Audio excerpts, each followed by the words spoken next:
Swing Trading Short Setup Rules. Step 1. Select your instruments. For short setups, we must check what instruments are in bearish phase 2 and bearish phase 3, and also bullish phase 3 on the 10x phase scanner. For best results, we should check phases on the 4 hours or daily time frame. Once the data is loaded, just click on the instrument's name and new chart with ND 10x template will be loaded right away. So in this case, what we are going to select? We are going to select Aussie dollar since it's a bearish phase 3. After that, Kiwi dollar, bullish phase 3. Then dollar yen, we are going to select because it's a bearish phase 2. We have Kiwi yen, bearish phase 3. Canadian dollar yen, phase 2 bearish. Swiss franc yen, phase 3 bearish. Euro Aussie, phase 3 bearish. And we have dollar Singapore dollar as bullish phase 3. Step 2. Volatility checking. We must check the average daily move on the 10x Smart Dashboard. So that's here.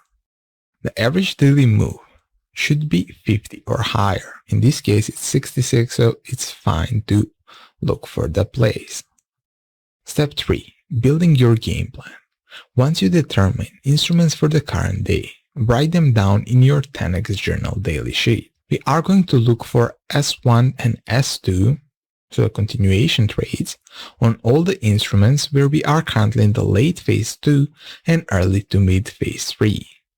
And for all pairs that are in late bullish phase 3, we are going to watch for S3 reversal plays. For example, Euro Yen S1 and S2 for short, Pound Yen S3 for long setups.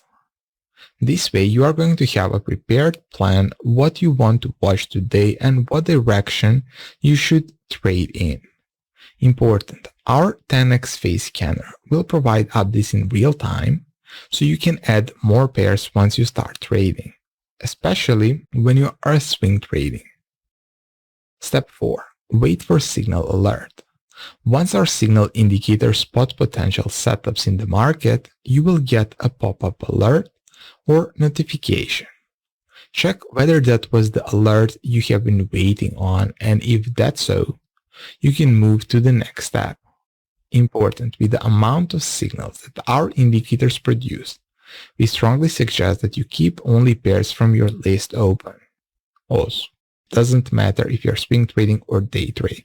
This is important. You will get a lot of signals, so I don't want you to go and open all the trades in the 4-hour time frame or 1 hour, doesn't really matter, and get 101 alerts on a daily basis.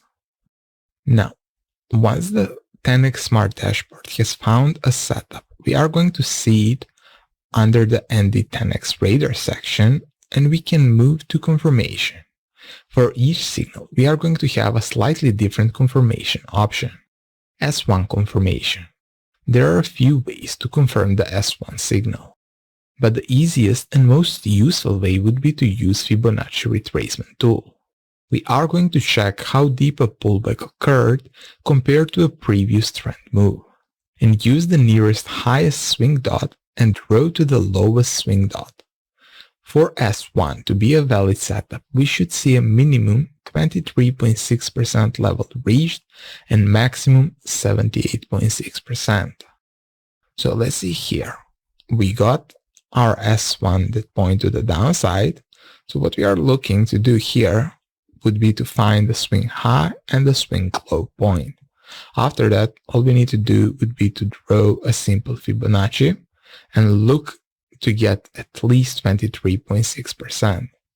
We reached that part, we ended that S1 around 50%, so it's perfect.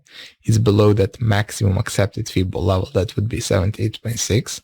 So this can be counted as a perfect opportunity. As additional confirmation, we can use 10x stochastic RSI and 10x RSI indicators. Stochastic RSI should print blue bars at the time of S1 signal alert. RSI can be used to confirm the end of the S1 formation. Place the vertical line at the nearest swing low point, then draw a trend line on the RSI from the low through the first higher low. A breakout will continue the end of the S1 formation. So if we use this as our example, what we want to see would be the blue line. It doesn't matter if it's a light or dark blue. We just want to get a blue bar. In this case, it's fine. So we can say it's perfect. Now, for that additional confirmation, we can see the low point. We are going to match that point in the RSI and draw it through the first higher low in the RSI. And then the breakout point, so this would be the breakout point, would give us a confirmation that the S1 is completed and that you can enter a trade right away. S2 confirmation. The S2 signal dot does not require further confirmation, as everything will be aligned at the time of alert. All three indicators, 10x RSI, 10x MACD, and 10x stochastic RSI, are going to show bearish conditions at the time of the alert. On our dashboard, they will just be red. S3 confirmation. The S3 signal will take the RSI and MACD into account while searching for the signal, so the only thing we should check is the 10x stochastic RSI. We must see a minimum light blue bar on stochastic RSI, or ideally a dark blue bar to proceed to the next step. Important, in our testing, dark blue bar on stochastic RSI showed a much better result. So try avoiding the minimum option at the early stages of your trading with ND10X. So over here, we have the S3 and we have light blue. I won't say it's bad to say this is not tradable. It's tradable. But our testing suggests that you should get that dark blue, not light. So for now, you can skip this trade, but later on, you can take like after a month period or so. Step 6. Enter the trade. Now that we have our confirmation, we can proceed down to the quick trade setup part on 10x Smart Dashboard. First, select what signal you want to trade by choosing between S1, S2, and S3. Click once and the button will change the color of the signal to yellow. After that, click on the Quick Short button. Important, each signal type will have a different entry-exit point, and it's good to know the manual approach for placing your order for S1, S2, and S3. S1 Short Rules. After you clicked on Quick Short, you will get the Trend Line option selected. Draw the line from the nearest lowest swing point through the first higher low. Once you are done, you will have stop target lines available on the chart. Move the stop loss, so red line, to the high of the S1 candle and add few pips like 3 to 5. Target 1, green dashed line, will be set automatically to give you a 1 to 2 risk reward, and target 2, green solid line, will be set to 1 to 3 risk reward. The algo will enter a trade once a breakout occurs. So over here, what we can see is that yellow line. We draw it from the low point through the first lower high. So if breakout happen, we would be in a trade. We have our stop loss at the high plus few pips, like small. You can even add 1 pip, just don't put it there, just because of the spread. And take profit 1 and take profit 2 will be set automatically to 1 to 2 and 1 to 3. Also, you see that I draw a yellow line on the RSI. So in case we break that RSI, you can click that purple open now and it's going to enter a trade right away. So instead of getting 1 to 2, 1 to 3, you are going to get 1 to 4, 1 to 5 probably. It's because you're going to save a lot on your entry. S2 Short Rules. For S2, once you click Quick Short, all lines will be placed automatically for you. The entry point will be the lowest point of the last 5 candles, before the S2 signal dot. Stop loss will be the highest point of the last 5 candles, plus 2 pips. Take profit 1 will be the inverse 1618 of the last 10 candles, and take profit 2 will be the inverse 2618 of the last 10 candles. Only take the trades where risk reward is better than 1 to 2. So over here what we can see is that once you press, everything will pop up right away for you. So we have entry, we have stop, we have take profit, we have take profit 2. Now the key here would be to understand how we calculate this.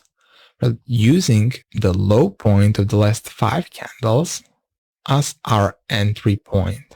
We're using the highest point of the last 5 candle as our stop and giving a few pips. So that's our red line. And we are using the inverse 1618 and 2618 of the highest to the lowest point as our target. In this case, that would be from, let's say, candle 2 to candle 6. That would be counted as the high to low point of the last 10 candles. S3 short rules. Similar to S2, the S3 is going to set once you click on the quick short button. The entry point will be the close of the candle below the 21 EMA. The stop loss will be set to the highest point of the last 10 candles at the time when we cross the 21 EMA plus 2 points.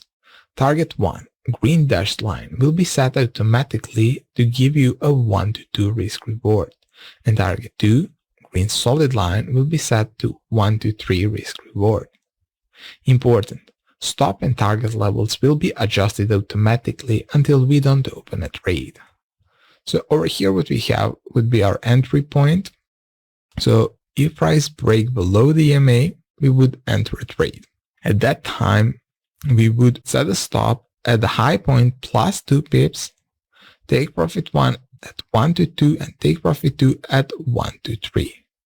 Like I mentioned, target and stop lines will move the entire time. So don't worry about that. Just because EMA is changing the price, so we are always calculating the new EMA value.